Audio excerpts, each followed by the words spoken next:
Assalamualaikum warahmatullahi wabarakatuh. Gimana kabarnya adik-adik semua? Sudah lama Boy tidak bercerita ya? Oke, kali ini kita akan bercerita tentang si kancil dan buaya. Nah, sambil mengisi waktu adik-adik, Boy akan bercerita nih, banyak pembelajaran dan pesan moral buat semua ya. Langsung aja kita mulai ceritanya. Suatu hari, ada seekor kancil sedang duduk bersantai di bawah pohon. Ia ingin menghabiskan waktu siangnya dengan menikmati suasana hujan yang asri dan sejuk. Beberapa waktu kemudian, perutnya keroncongan. Ya, kancil yang konon katanya cerdik itu lapar. Ia sedang berpikir untuk mendapatkan mentimun yang letaknya berada di seberang sungai. Tiba-tiba terdengar suara kecipak keras dari dalam sungai. Ternyata itu adalah buaya. Kancil yang cerdik itu pun punya ide jitu untuk menghilangkan rasa laparnya. Ia bangkit dari duduknya dan berjalan cepat ke arah sungai untuk menghampiri buaya. "Selamat siang buaya, apakah kau sudah makan?" tanya kancil berpura-pura. Namun buaya itu tetap diam. Tampaknya ia tertidur pulas, sehingga tidak menjawab pertanyaan kancil. Si kancil pun mendekat. Kini jaraknya dengan buaya hanya 1 meter saja. "Hai buaya, aku punya banyak daging segar. Apakah kau sudah makan siang?" tanya kancil dengan suara yang dikeraskan. Buaya itu tiba-tiba mengibaskan ekornya di air. Ia bangun dari tidurnya. "Ada apa? Kau mengganggu tidurku saja," jawab buaya agak kesal. "Sudah kubilang aku punya banyak daging segar, tapi aku malas untuk memakannya. Kau tahu bukan kalau aku tidak suka daging. Jadi aku berniat memberikan daging segar itu untukmu dan teman-temanmu," jawab kancil polos. "Benarkah itu? Aku dan beberapa temanku memang belum makan siang. Hari ini ikan-ikan entah pergi kemana sehingga kami tak punya cukup makanan," jawab buaya kegirangan. "Kebetulan sekali, kau tidak perlu khawatir akan kelaparan buaya.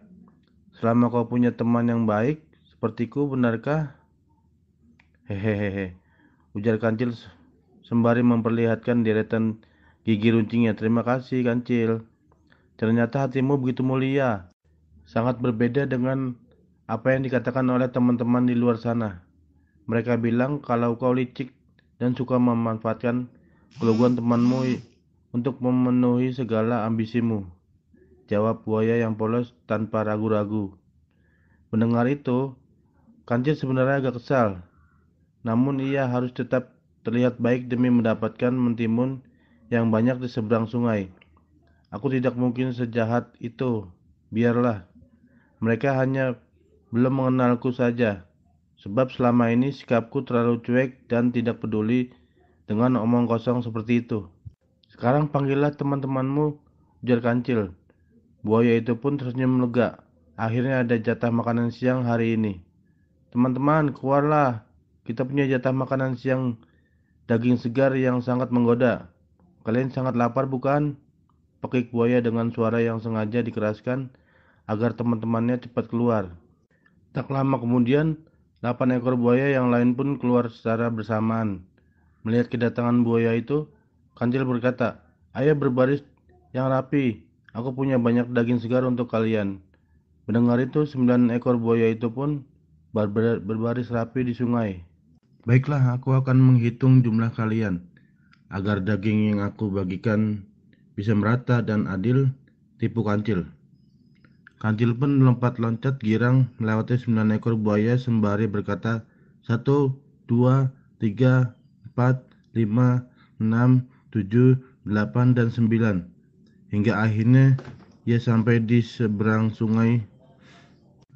9 buaya itu berkata, "Mana daging segar untuk makan siang kami?" Kancil terbahak-bahak lalu berkata, "Betapa bodohnya kalian. Bukankah aku tak membawa sepotong pun daging segar di tangan? Itu artinya aku tak punya daging segar untuk jatah makan siang kalian. Enak saja. Mana bisa kalian makan tanpa ada usaha?" 9 ekor buaya itu pun merasa tertipu. Salah satu di antara mereka berkata, "Akan kubalas semua perbuatanmu." Kancil pun pergi sembari berkata, "Terima kasih buaya bodoh. Aku pamit pergi untuk mencari mentimun yang banyak. Aku lapar sekali. Sekian dan terima kasih." Pesan moral yang bisa diambil adalah sebaiknya gunakan kecerdasan yang kita miliki hanya untuk hal-hal yang baik saja, agar lebih banyak orang yang tidak hanya menyegani kita, tetapi juga menyayangi kita. Itulah cerita Kancil dan Buaya. Ajarkan anak untuk tidak pernah menyalahgunakan kelebihan yang ia miliki, ya. Dukung terus channel Boy Bercerita, dengan cara subscribe, like, dan komennya. Nah bagi yang mau request cerita apa yang mau Boy ceritakan komen di bawah, oke. Sampai jumpa di cerita selanjutnya.